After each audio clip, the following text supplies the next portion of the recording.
ഇപ്പോൾ Thrissur medical college ആശുപത്രിയിൽ നിന്ന് ശ്രീജിത്ത് നായരും ചേരുന്നുണ്ട്. ശ്രീജിത്ത്, 40ഓളം പേർ ചികിത്സയിലാണ്. ഇതിൽ 10 പേരുടെ നില അതീവ ഗുരുതരമാണ്. 2 പേർ വെന്റിലേറ്ററിലുണ്ട്.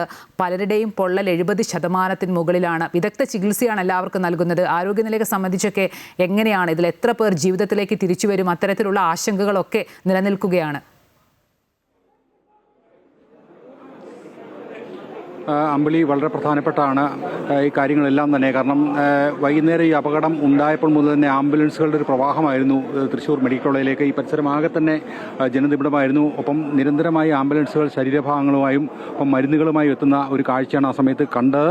ഇപ്പോഴും ആളുകൾ ആരും തന്നെ പിരിഞ്ഞു പോയിട്ടില്ല.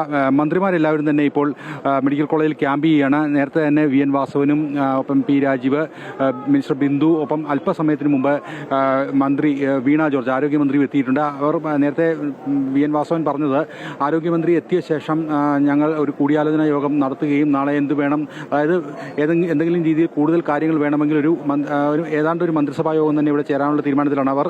എല്ലാവരും ഇപ്പോൾ മെഡിക്കൽ കോളേജ് ആശുപത്രിയിലുണ്ട്. അപ്പം AICC ചുമതലയുള്ള സംഘടനാ സെക്രട്ടറി KC വേണുഗോപാലും ഇപ്പോൾ മെഡിക്കൽ കോളേജിൽ എത്തിയിട്ടുണ്ട്. എന്തായാലും ഈ ഒരു തൃശ്ശൂർ മെഡിക്കൽ കോളേജിനെ കുറിച്ച് പറഞ്ഞാൽ പൊള്ളൽ ചികിത്സയ്ക്ക് ഏറ്റവും നല്ല വിദഗ്ധ ചികിത്സ ലഭിക്കുന്ന ഒരു ആതുരാലയമാണ്. അതുകൊണ്ട് തന്നെ എല്ലാവർക്കും തന്നെ, അതായത് ഗുരുതരമായി പരിക്കേറ്റ എല്ലാവരെയും തന്നെ ഇങ്ങോട്ടാണ് കൊണ്ടുവന്നിരിക്കുന്നത്. സമാനമായ രീതിയിൽ ജൂബിലി മിഷൻ ഹോസ്പിറ്റലിൽ ഈ സംവിധാനം ഉണ്ടെങ്കിലും അങ്ങോട്ടേക്ക് കൊണ്ടുപോകേണ്ട ഒരു സാഹചര്യം ഉണ്ടായിട്ടില്ല. ചെറിയ ചില ആശുപത്രികളിൽ ചെറിയ പരിക്കുകൾ ഏറ്റവർ ഉണ്ടായിട്ടുണ്ട്. പക്ഷേ അവരുടെ ആരുടെയും നില ഗുരുതരമല്ല. അവർ ആ പരിക്ക് ചികിത്സ ശേഷം വീടുകളിലേക്ക് മടങ്ങുകയാണ് ഉണ്ടായത്. അപ്പോൾ നിലവിൽ ഇവിടെ എത്തിയിരിക്കുന്ന ആളുകളുടെ കാര്യം നേരത്തെ ഇപ്പോൾ അമ്പിളി സൂചിപ്പിച്ചതുപോലെ 10 പേരുടെ നിലയാണ് ഗുരുതരമായിരിക്കുന്നത്. 2 പേരുടെ നില അതീവ ഗുരുതരമാണ്. അവർ വെന്റിലേറ്ററിലാണ് ചികിത്സ തേടിയിരിക്കുന്നത്. 7 പേർ മരിച്ചുവെന്നാണ് നേരത്തെ ഒരു അറിയിപ്പ് വന്നിരുന്നത്. അതിൽ പിന്നീട് VN വാസവൻ 8 പേർ മരിച്ചതായി സ്ഥിരീകരിച്ചിട്ടുണ്ടെന്ന് പറഞ്ഞു.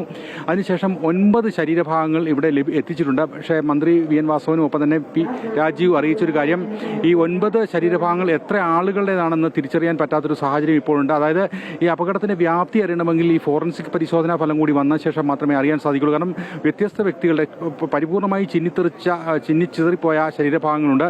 ഇതൊരു വ്യക്തിയുടേതാണോ പല വ്യക്തികളുടേതാണോ എന്നുള്ള കാര്യം പരിശോധനയിലൂടെ മാത്രമേ വ്യക്തമാവുകയുള്ളൂ.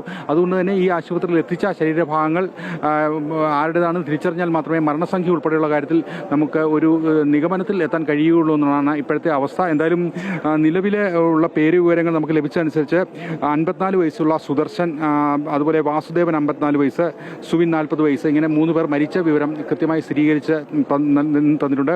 അപ്പം സതീഷ്, ബാബു, വിഷ്ണു, പ്രവീൺ, രാജേഷ്, അനിത, അഖിൽ, ഉദയകുമാർ, ഹരി എന്നിങ്ങനെ 10 പേരാണ് പരിക്കേറ്റ് ചികിത്സയിലുള്ളത്. പരിക്ക് ഗുരുതരമല്ലാത്ത സുഭദ്ര, ഭവാനി, സുന്ദരൻ എന്നീ മറ്റ് ആളുകൾ കൂടി ഉള്ള വിവരങ്ങൾ കിട്ടിയിട്ടുണ്ട്. പക്ഷേ പൂർണ്ണമായും എല്ലാ ആളുകളുടെയും വ്യക്തി വിവരങ്ങൾ ഇതുവരെ ലഭിച്ചിട്ടില്ല. ഇതിൽ ഏറ്റവും പ്രധാനപ്പെട്ട കാര്യം, വിദഗ്ധ ചികിത്സയ്ക്ക് വേണ്ടുന്ന എല്ലാ ഏർപ്പാടുകളും ഇവിടെ ചെയ്തിട്ടുണ്ട്. അവർക്ക് കാണാനാവുന്ന വിധം ഈ കാര്യങ്ങളിലേക്ക് ചെയ്തിട്ടുണ്ട് എന്നുള്ള വിവരമാണ് മന്ത്രിമാർ എല്ലാം അറിയിച്ചിരിക്കുന്നത്. അവർ ഉടനടി തന്നെ സ്ഥലത്തെത്തുകയും ഇതിനുവേണ്ടി വേണ്ട നടപടികൾ സ്വീകരിക്കുകയും ചെയ്തു. അതോടൊപ്പം തന്നെ പോസ്റ്റ്മോർട്ടം നടപടികൾ താമസം വിന നടപ്പാക്കാനുള്ള ഒരു പരിപാടി ആസൂത്രണം ചെയ്യുകയും പോസ്റ്റ്മോർട്ടം നടത്തുകയും 2 മൃതദേഹങ്ങൾ വിട്ടുകൊടുക്കുകയും ചെയ്തു. ബാക്കിയുള്ള പോസ്റ്റ്മോർട്ടം നടപടികൾ പുരോഗമിക്കുന്ന ഒരു സാഹചര്യമുണ്ട്. എന്തായാലും പൂർണ്ണമായും ഇനി തിരച്ചിൽ നടത്തി ബാക്കിയുള്ള കാര്യങ്ങൾ നാളെ മാത്രമേ നമുക്ക് തിരിച്ചറിയാൻ കഴിയുള്ളൂ. ഇപ്പോൾ ഇവിടെയുള്ളവരെല്ലാം വിദഗ്ധ ചികിത്സ ലഭ്യമാക്കുന്ന ഒരു സജ്ജീകരണം ആശുപത്രി അധികൃതർ ഒരുക്കിയിട്ടുണ്ട്. അമ്പിളി, ശരി. ഈ അപകടത്തിന്റെ കാരണം അല്ലെങ്കിൽ ഈ അപകടത്തിന്റെ വ്യാപ്തി എത്രത്തോളം ഉണ്ട് എന്നുള്ളതൊക്കെ വിശദമായ പരിശോധനയ്ക്ക് ശേഷം മാത്രമേ അറിയൂ. ശ്രീജിത്ത് സൂചിപ്പിച്ച പോലെ 40 പേരാണ് ചികിത്സയിലുള്ളത്. ഇതിൽ 10 പേർ ICUവിലാണ്. 2 പേരുടെ നില അതീവ ഗുരുതരമാണ്. മന്ത്രിമാരടക്കം മെഡിക്കൽ കോളേജിൽ ക്യാമ്പ് ചെയ്താണ് ഈ ചികിത്സയുമായി ബന്ധപ്പെട്ട പ്രവർത്തനങ്ങളൊക്കെ നടപ്പാക്കുന്നത്. ഒപ്പം പോസ്റ്റ്മോർട്ടം നടപടികളൊക്കെ പുരോഗമിക്കുകയാണ്. തൃശൂർ മെഡിക്കൽ കോളേജിൽ നിന്ന് വിശദാംശങ്ങൾ നൽകുകയായിരുന്നു ശ്രീജിത്ത് നായർ.